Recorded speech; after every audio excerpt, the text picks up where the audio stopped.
সবাইকে স্বাগতম আমাদের নতুন এক ভিডিও। এবং আজকে আমি মাদারসন সমী রেজাল্ট নিয়ে চলে এসেছি।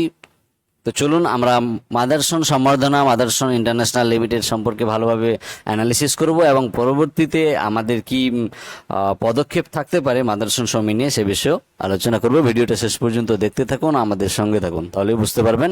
এবং চ্যানেলে নতুন হলে সাবস্ক্রাইব করে রাখবেন এরকমই জেনুইন ইনফরমেশনের জন্য, শেয়ার মার্কেটের খবরের জন্য ও আদার্স খবরের জন্য, ফাইন্যান্সিয়াল ফ্রিডম রিলেটেড প্রত্যেক কিছুর জন্য। এবং ডিমেট অ্যাকাউন্ট এখনও অবধি যদি আপনারা ওপেন করে না থাকেন তাহলে ডিসক্রিপশন বক্সে ওইখানে গিয়ে লিঙ্কটা চেক করে নিন।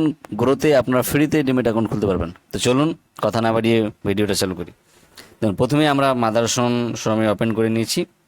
আর হ্যাঁ, আপনারা যদি নিজে থেকে রেজাল্ট চেক করতে চান scanner.in-এ ক্লিক করবেন, সেখান থেকে মাদারসন সমী লিখে বা যে কোনো শেয়ারের আপনারা কোয়ার্টার ফাই রেজাল্টগুলো চেক করতে পারবেন, বা প্রত্যেক কিছু chart analysis, page, profit loss সব কিছুই। তো চলুন, মাদারসন সমী ইন্টারন্যাশনাল লিমিটেড আমরা ওপেন করে নিয়েছি। কারেন্ট যেটা প্রাইস সেটা হচ্ছে 95, এবং যেটা কাছাকাছি 3%-এর নিচে মাইনাস গেছে। এবং মাইনাস কেন গেছে আমি ব্যক্তিগতভাবে বলি, বা যদি কারণটা আপনারা জানতে চান, মাইনাস হওয়ার কারণ হচ্ছে কোয়ার্টার অন কোয়ার্টার যদি রেজাল্ট দেখেন সেটাতে একটুকু নিচে, মানে রেজাল্ট খারাপ হয়েছে। এবং ইয়ার অন ইয়ার বেসিস যদি রেজাল্ট দেখেন তাহলে মাদারসনের রেজাল্ট কিন্তু অনেক ভালো।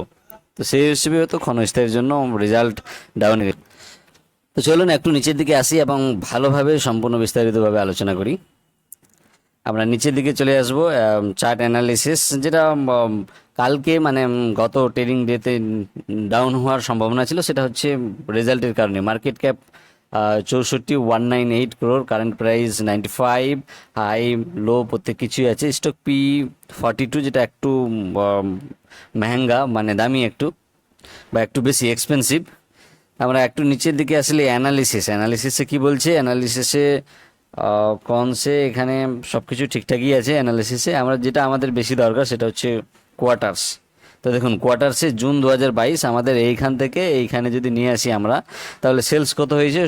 17,615 থেকে 22,462, মানে অনেকটা বেশি হয়েছে সেলসে কিন্তু গ্রোথ পেয়েছে, এটা মানতেই হবে। 17,615 থেকে 22,462 সেলসে গ্রোথ হয়েছে।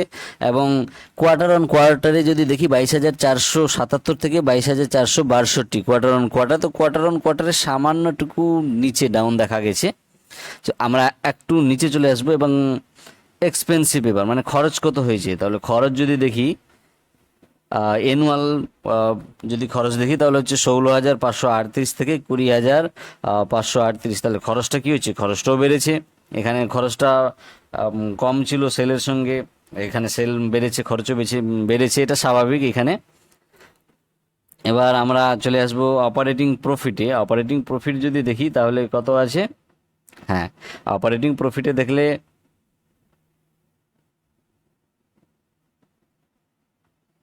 1,077 থেকে, দেখুন অপারেটিং 1,077 থেকে 1,925, তাহলে এখানে অপারেটিং প্রফিটও বেড়েছে। আদার্স ইনকাম যদি দেখা যায় 6% থেকে 9% হয়েছে, এটাও ঠিক আছে। এবং এখানে আদার্স ইনকামে 99 থেকে 76, এখানে কিন্তু অনেকটা ডাউন গেছে। আদার্স যে কোম্পানির অন্যান্য জায়গাগুলো থেকে ইনকাম হয়, সেই ইনকামটা 99 থেকে 76, এটা অনেকটা ডাউন এখানে। ইন্টারেস্ট, এবার ইন্টারেস্ট কি 169, ইন্টারেস্ট বেড়েছে, অবশ্যই ইন্টারেস্ট বেড়েছে 169 থেকে 253, তো ইন্টারেস্ট বেড়েছে। এবার আমরা যদি নেট প্রফিটে চলে আসি ফাইনালের দিকে, নেট প্রফিটে, তো নেট প্রফিটে আমরা দেখতে পাবো যেটা, সেটা হলো এইখানে 182 যেটা করোড়ে ছিল, সেটা জাম্প হয়ে ইয়ার অন ইয়ার বেসিসে 648 কোটি টাকা। তো এটা অনেক বেশি জাম্প, মানে অ্যানুয়াল রেজাল্ট যদি দেখা যায়, বাৎসরিক যেটা রেজাল্ট সেটা কিন্তু অনেকটা ভালো করেছে, ভালো রেজাল্ট। এটাতে কোম্পানির লং টার্মের জন্য উপরের দিকে যাওয়ার একটা ভালো বেস্ট রাস্তা। কিন্তু তার সঙ্গে আমরা যদি দেখি quarter on quarter, annual basis না দেখে কোয়ার্টার অন কোয়ার্টার দেখি, তাহলে 699 থেকে কিন্তু 648, মানে কোয়ার্টার অন কোয়ার্টার বেসিসে রেজাল্ট কিন্তু অনেকটা নিচের দিকে এসেছে। অনেকটা বললেও ভুল হবে, হয়তো কিছুটা নিচের দিকে এসেছে। তো যাই হোক, এই ছিল রেজাল্ট। এখন রেজাল্টের পর আপকামিং মাদারসনে কি করা যাবে, সাপোর্ট রেজিস্ট্যান্স কি, এগুলো যদি বাদও রাখি তবুও আমি আপনাদেরকে হাইলাইট করে যদি বলে দিই, তাহলে মাদারসন সমিতিতে আপনারা যদি ইনভেস্ট করেন তাহলে খুব অল্প টাকা ইনভেস্ট করবেন, কারণ 5 বছর বা 10 বছরে যদি অ্যানুয়াল আমরা রিটার্ন দেখি তাহলে কিন্তু খুব বেশি না, মাদারসনের খুব বেশি রিটার্ন না। এমনিতে blue chip company, market cap অনেকটা হাই আছে, তো যেহেতু রিটার্ন কম, আমরা কি করি, ইনভেস্ট কি জন্য করব, রিটার্নের জন্য করব। তো রিটার্ন যেহেতু অনেক কম, সেক্ষেত্রে ইনভেস্ট আপনারা করতে চাইলেও খুব কম টাকা ইনভেস্ট করবেন, এবং যদি ওভার অন ওভার অ্যাভারেজ দেখা যায় তাহলে শেয়ারটা কিছুদিনের মধ্যে 100+ ক্রস করবে। এটা আমার ব্যক্তিগত মতামত। ভিডিওটা এডুকেশন পারপাস।